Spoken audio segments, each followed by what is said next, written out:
The Radio Forest Podcast. How are you? I'm good. I'm alive. That's great, man. I'm currently reading a book called Limelight, Rush in the 80s. It's got me thinking about you guys. What was it like touring with Rush?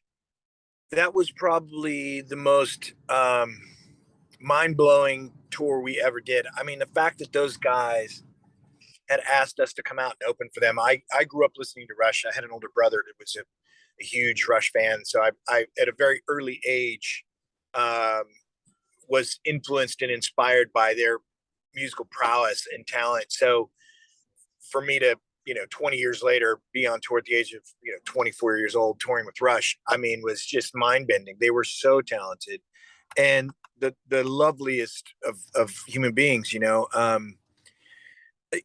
we had just wrapped up a tour of Living Color, which was another, series of really brilliant musicians as well and great talent. So it felt like maybe we were just doing something, incredibly right at the time, but not realizing that these bands were asking us to go on the road with them because they liked us, which was a strange thing.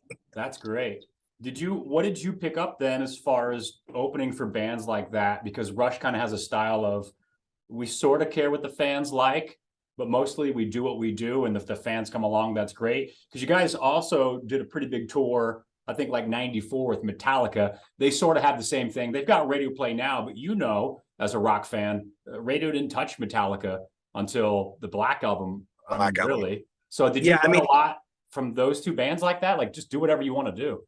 Yeah, I mean, that was really kind of with both bands, there were conversations, about your career moves and things that you do and the importance of your audience. But the importance of the audience in the sense that play what you want to play, how you want to play it. Don't let your audience dictate to you what your show's supposed to be. And I think that you can use that in pretty much everything in life, do your job well, respect what it is that your craft is, your art, whatever that thing is that you're doing, do it your way. But at the same time, you do have to provide a little bit of entertainment to the people that are paying to see you. So there's going to be occasional moments where you're going to have to give them what they want. But ultimately, we learned the same thing from Aerosmith. We were able to tour with them in '98, and it was the same conversations. It's like, just continue to play your music, do your thing, make the records you want to make, and your audience will follow you. And here we are 30 years later, and we still have an audience. So I guess they knew what they were talking about. Yeah, you're on your way to the airport right now to fly to gigs out here in Boise. So yeah, you're still doing it. That's got to count for something. For something. So give me maybe a little insight. Was there any backstage hangs or advice or just kind of jamming with either Rush, Metallica, or Aerosmith? Or did they keep a tight ship and you didn't really see them that much? No, there was a lot of, back then there was a lot of backstage hang. There was a lot, obviously before Neil Peart's, the tragedies in his life with his wife and his daughter. And so he was very much he actually helped us create our set list. We were in Austin and it was like the fourth show into the tour with them. And he came to our dressing room and was like, hey, listen, I've been watching you guys the past couple of nights and I was just thinking maybe this would work as a better set list for you because I really love that you're opening in 6. And we're like, what is happening to us right now? And so that was a pretty special moment for a band, of 24-year-old kids to have the greatest drummer of all times come to you and tell you that he's been watching your set and he likes what you're doing. The same with, Metallica. Those guys were really generous with their time. There were a lot of, hanging backstage after the shows, having drinks and talking about, the day's events or whatever. I mean, I think with them, they found it funny that, the name Candlebox in between Suicidal Tendencies and Metallica just sounded wrong. And so there was a lot of laughter about how are you guys even doing this? Like I got my head split open in Albuquerque because somebody threw a fifth of Jack Daniels at me and, all that kind of stuff. So there was a lot of that, like, you can't believe you guys are doing this tour sort of thing. But yes, a lot of, and a lot of just really good advice, staying focused, do your thing. Don't let this deter you, and that's something as a young artist, not everybody gets, certainly not from the masters of rock and roll. And And the only thing I learned from Steven Tyler is you don't cover Aerosmith when you're out with Aerosmith. Oh, you guys opened up with you played a song in front of them? No, we were never allowed a sound check, and then the one show we were allowed a sound check was New Year's Eve in Boston, and because they said, "Oh, the band's not coming in, so you guys can actually do a sound check." We're like, "Oh, that'd be awesome, thank you." And we did "Lick and a Promise," and apparently Steven had showed up while we were playing it, and as I was walking back to the dressing room, he was like, "Hey man, how you doing with your bad self?" And I was like, "I'm good, man. I'm excited. It's New Year's Eve." And he's like, "Don't even think about it." I was like, "What? Think about what?" He's like, "Nobody plays Aerosmith but Aerosmith." No way. And I was like, "Okay." But it's coming from we won't do it. Yeah, it's coming from Steven Tyler though. You take it personally, you just go, "Yeah, it's Steven Tyler. Sure, man, whatever you say." Yeah, no, I took it personally. I hated him for a good 5 minutes. Really? No, I'm kidding. Oh. Back to that Metallica tour then real quick. I think Alice in Chains was supposed to be opening for that, and then they drop off. Lane's kind of dealing with heroin at the time. You'd met him and all the Seattle guys. So did you know that was an issue when they're like, "We can't do this tour"? Were you already aware of what was happening? No, we got a phone call from our manager saying that Alice had pulled out, and that Metallica wanted us. We didn't know at the time. Everybody knew that Lane was struggling with, his sobriety and his heroin addiction, but he had been clean. So I think everybody was excited for that tour to happen because we were supposed to be on it with them anyways. It was Suicidal, Candlebox, Alice in Chains, Metallica. So we were already on the bill. The shocking thing for us is that we were going to be direct support. That was a very, very strange emotion because we knew we had the melodic sensibility of rock and roll that Alice had, even though Alice is a metal band. There's a lot of melody in their songs. And so we felt like it would be good support with them on stage, and we would have a little bit of balance, and we would survive the show. So when we found out that we were going to be direct support, I think the four of us were like, we're going to die. And then the second thought was, God, I hope Lane's okay. So, it was a blessing and heartbreaking at the same time for us. But it ended up skyrocketing us to 4 million records sold, and it was one of the greatest tours we've ever done. So, but yeah, no, I mean, of course, we thought that it had something to do with Lane's heroin addiction, but nobody really knew what it was. Yeah. You'd met Lane, early in your, I guess maybe prior to your Candlebox career in Seattle, along with the Cornell brothers, and you've got Peter Cornell on the new album, co-wrote a song with you. Now, if Chris wouldn't have become the Chris Cornell of Soundgarden, you probably still would have ended up working with Peter, right? Because, correct me if I'm wrong, at this time when you meet him, Peter's the musical guy, Chris is just kind of a drummer. So you knew Peter, and in theory, you still would. So you probably still would have ended up working together. Is that correct? Like, it's not the story of, "Oh, I should get Chris Cornell's brother." This is a different story. You already knew him, maybe prior to Chris. Is that accurate? I met them around the same time. Peter's a little bit older, and he had been playing around Seattle a bit more than Chris, and Chris had just started Soundgarden as a drummer. They were a 3-piece. So I think Chris was always destined to be the bigger star, and that's not to take anything away from Pete. He was the younger brother that was 6 inches taller and a complete and utter rock god, where Peter was more of a singer-songwriter, which is what Chris became later on in his career, where he would sit down and play his acoustic shows. And that's a lot of what Pete was doing early on. So their approach towards music was so different. Yes, I would have ended up writing with Pete regardless, just because I've known him so long and I love his songwriting and his songwriting style. The crazy thing is they are so similar when they sing and when they play. I mean, it's eerie how much they sound alike, and their songwriting style is so crazy similar that it just feels like you're sitting with Chris, but it's Pete. It's just the craziest thing. Is he singing on the song? I sort of can't tell, and don't take that the wrong way. I can't tell if it's the style of writing like you're talking about, and you're like, oh, I get it. I see what you're trying to do. And then you kind of hit those notes. Or is he kind of intertwined on that song? There's a couple of spots where I really can't tell who's in there. No, that's just me. On the demo that he had sent me, we sat down, we talked about, we wanted to write a song that was kind of swampy and dirty, as though we were sitting at the crossroads with Robert Johnson about to make some bad decisions. So he sent me the track on his. Chris had left him his dobro, which is basically like a combination of an acoustic guitar that's made out of metal. And so they've got this really interesting twang to them. And he was kind of humming along with what he was playing me. So instantly I went towards what I would, the example that I use is Black Rebel Motorcycle Club, to make it a contemporary blues song. And that was fed by Peter's influence with that guitar part and a little bit of his humming. So he made it very, very easy for me to write that song. I mean, like literally was one of the easiest songs that I was ever able to write to, because he had given me so much within the track. But no, he's not singing on it. I asked him actually to sing on the record.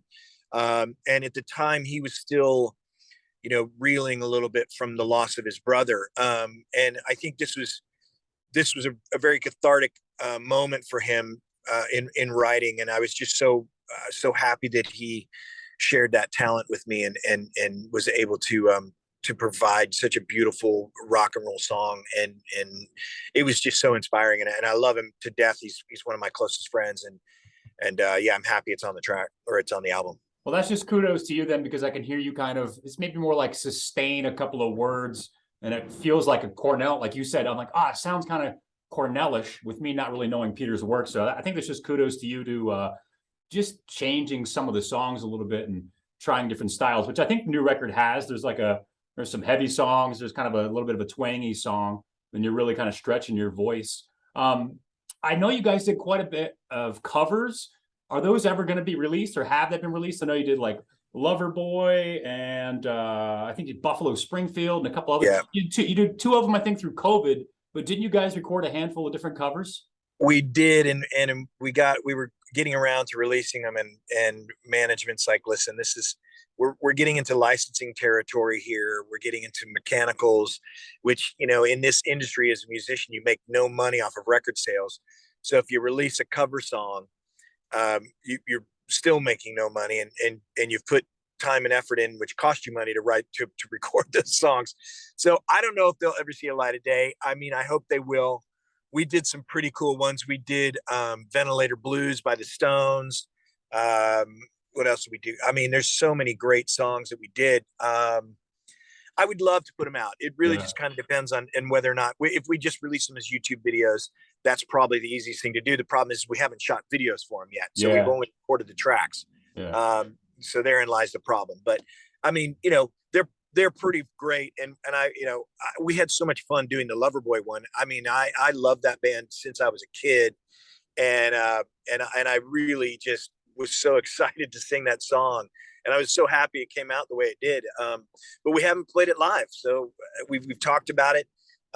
It's, there's so much that goes on in a track like that. We don't have a keyboard player that plays with us on tour.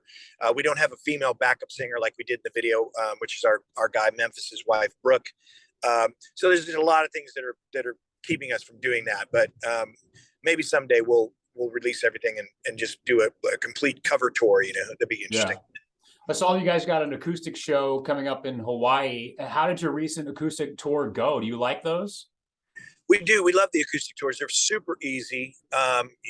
Basically you walk in with a guitar and sit down and play. So it's a hell of a lot easier than setting up drum sets and amps and stuff for guitars. But it's really, it's more of a storyteller type of thing. We talk about the songs. We tell the story behind what the influence was, or we even talk about, a moment when we played the song and something happened where, maybe the band, Brian and I, were connected on something and we went into a different part of the song, or, we maybe screwed it up or changed something or threw a cover song in the middle. So it's really enjoyable for us. And I think it's enjoyable for the audience. Maybe it's not, but they always sell out. The acoustic tours that we do, they sell out really fast. So I think people like that, being able to sit down and just have an evening of music that's not blisteringly loud, if you will. Has that always been something you've been into? And I'll try to explain what I'm getting at here.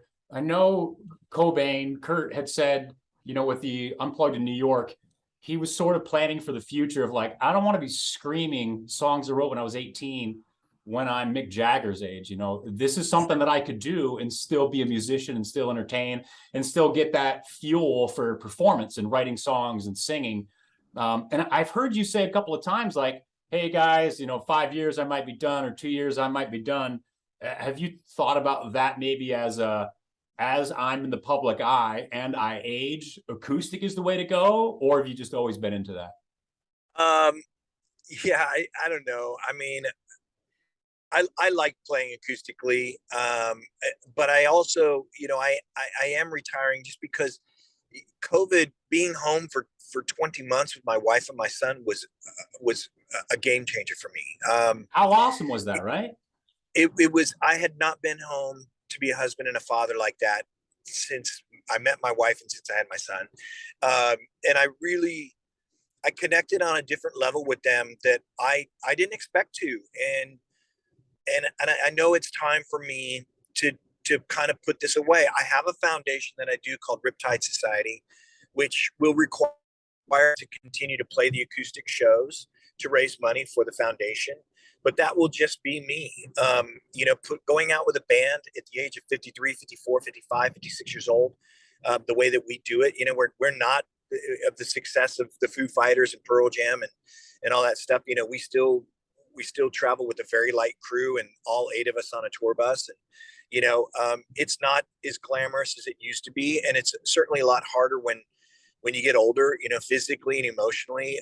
There's a lot that goes with that. So when I started doing acoustic sets, I thought this will be an easy way for me to, like you were saying, ease into my, later golden years of rock and roll. But I don't sing them any differently. So, you still have to do. So I'm still the idiot that's screaming my lungs out. And so if I were changing that and not doing that, it'd be a different story. But I'm the idiot that wants to do them the way that they're done on the album. So how's your voice holding up? Because there's I can't remember which song it is off the top of my head, but a new album, you're screaming the whole song in a good way. But I think in '94 with that Metallica tour, I think that's the first time they tuned down because James like, look, dude, my voice is not the same. We got to do something. I still want to sing, but I can't do, kill them all. Has your voice changed since your debut? It just has to, right? 30 years of doing it? Oh, yeah. Yeah. I mean, I actually know how to sing now.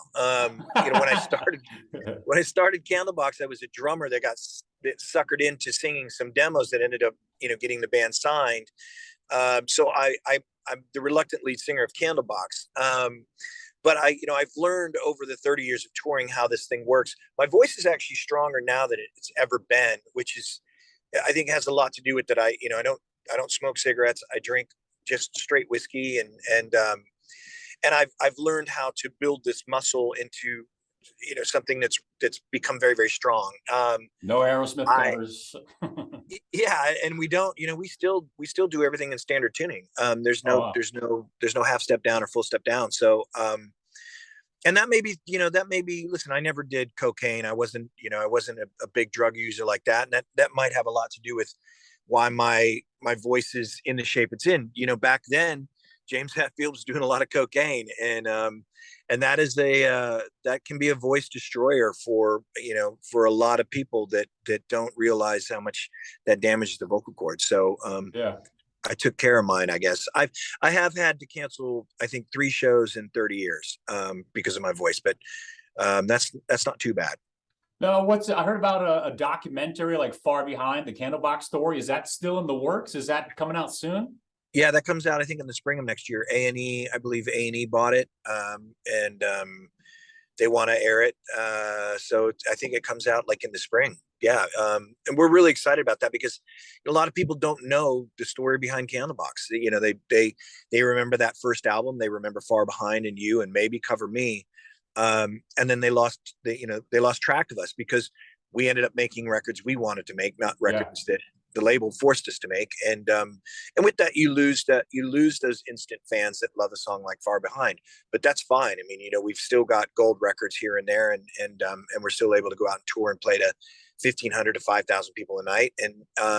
And that's where we're at, and that's what the documentary covers. It really covers the beginning and the where are they nows of the band. Yeah. I almost think it's like better not being in a band and not being a touring musician, but it's better to come out, have that massive debut, have a couple of cool songs that you can sort of ride on, and then you're like, great, we got it. Now let's do some albums that we want to do. But I forgot to ask you, what happened with that Flannel Nation tour? It was like you guys, Filter, Everclear, everybody ended up backing out. What was the problems? Was it just like scheduling? Was it money? Was it security? What happened? Yeah, there was the show down here at Long Beach. Apparently it was like the promoter's first time doing a show. And I think that he had outpriced himself with tickets, or he didn't really know how to promote the show. And he wanted to change the venue at the last minute, and move us to like this brew house, which is in Long Beach, which that's for any band with an agent, that's a red flag that there's no money. And the problem with that is when you've got guys coming in from, you got bands coming in from Minneapolis, you've got bands coming in from Philadelphia, you've got bands coming in from Texas, bands coming in from Florida, that have to pay their crew and have to pay their their working members. Maybe they've got hired guns that are on salary. When you're going to be playing a show for free, you can't do it. And the majority of those bands, and we weren't the first ones to pull out, actually. I think Soul Asylum was the first band to pull out. You just can't take that risk. And, the promoter, I think, was planning on using the ticket money to pay the bands, and that's illegal in the world of touring. So it became a little bit too convoluted for any of us to be a part of, sadly, because we were looking forward to playing with all those bands. We know all those guys, been friends with Art and Richard for, going on 30 years now. And Dave Perner, I mean, it would have been a lot of fun. It just, sadly, the promoter didn't ask for the help that he needed from other promoters in Los Angeles or in California, that could have helped put on. It was a great festival. It was a great idea. It just, he didn't do it correctly, and it happens. And he lost a lot of money, sadly. Yeah, I'm kind of hoping someone else sees that, has the funds and the experience, and goes, you know what, let's do that again. And like you said, I think that's a great lineup. I don't want to keep you too long, and I don't want to spend too much time in the past, but you're such a rock fan. I wanted to ask you about some of your early experiences of seeing some of these just icons live. I'm sort of late to the Screaming Trees, and really just right before Mark had passed, I really started to get into them. What was it like seeing them back in the day, and what was Mark like? I mean, he's got a book out that's just, it's just mind-blowing, all the stuff I didn't know that was happening back. I mean, it's all prior to social media, but what was it like seeing them as with like small little clubs? Did you know something big was going on with all these bands? Everybody did. I mean, you couldn't, it was unavoidable, man. I mean, the amount of musical genius that was happening in that city, in a period of 5 years. I moved there in '84, and every single week was blown away by another band. I mean, I'm doing a blog, I'm doing a podcast called Rock and Roll Look It Up, which is basically I'm documenting the early grunge movement of Seattle, which a lot of people don't know about. Bands like Bam Bam and Sissy and Loveco, where I'm going back to a lot of that early stuff that really inspired Soundgarden, inspired Screaming Trees. Mark Lanegan is really, in my opinion, was the godfather of all the Seattle bands, because he knew everybody and he had a connection with every single musical artist that was coming out at the time. He just kind of happened to put everybody together, or be in a room when it started to happen. And a lot of people don't know he was Kurt Cobain's best friend. He was a musical genius, and he had so many demons, man. That, like you said, that book, Oh my God, I had no idea, man. It's another level. Yeah, Sing Backwards and Weep. I mean, it's everything that guy put himself through. his own worst enemy, but he was brilliant live, man. I mean, seeing Mark Lanigan perform, as a 6'3" towering beast of a man with that crazy baritone bass voice, was so thrilling and moving and emotional and inspiring. Yeah. It just, all those bands were that way. But Mark was truly special. And for, the first time I saw Alice in Chains, they were rehearsing next to me in my old rehearsal space in the Music Bank. I was playing drums in this band that was very similar to like Roxy Music meets like Blow Monkeys. It was kind of this pop new wave. We had a saxophone player and a trumpet player and crap. And Alice in Chains took the big room next to ours, and I didn't know that Lane had brought Jerry in. So you all of a sudden you hear this guitar playing, and like, wait, that's not Alice in Chains. And it was, Jerry had come from Diamond Lie to join Alice. Wow. And it was magical, so it was something different. And that was what made it just so special, growing up in it and listening to it and being inspired by it. Well, one more band I'll ask you about. What about seeing Mookie Blaylock? Mookie Blaylock was, that was a surprise because everybody thought, what a crazy band name. But that first show at the Off Ramp was insanity. I mean, you knew what was going to happen. You just knew that Pearl Jam was going to become the biggest band in the world, whether we were Mookie Blaylock or Pearl Jam. I mean, it was so obvious. Just watching that show, and watching Dave Cruzen play drums and Jeff and Stone and Bruce. I mean, just there was so much cool stuff happening. And then, watching McCready just take over as lead player, it just was it was amazing. So many great stories. And the Off Ramp's a tiny club. I think it held like 400 people. Oh, wow. And to be in that audience watching that was pretty damn special. Well, the new album Wolves is out now. I saw something of you guys in a studio. You got another album in the works? Just real quick, what's happening? We're doing a song for a charity album. Okay. So there's a gala that we're playing in November, but we did happen to knock out 9 ideas. So we're not sure if we want to release another record, but we had some stuff in our wheelhouse that we wanted to get down on computer hard disk, if you will. So we did. So we'll see what happens. I don't know. We haven't visited it. So. Well, Kevin's hopping on a plane right now. He's heading here to Idaho Saturday with the Glorious Sons at Expo Idaho. Hey, man, thanks for taking the time and hopping on the phone and answering all my questions. I really appreciate talking to you today. My pleasure, man. Thank you so much. Yeah, we'll see you soon. All right.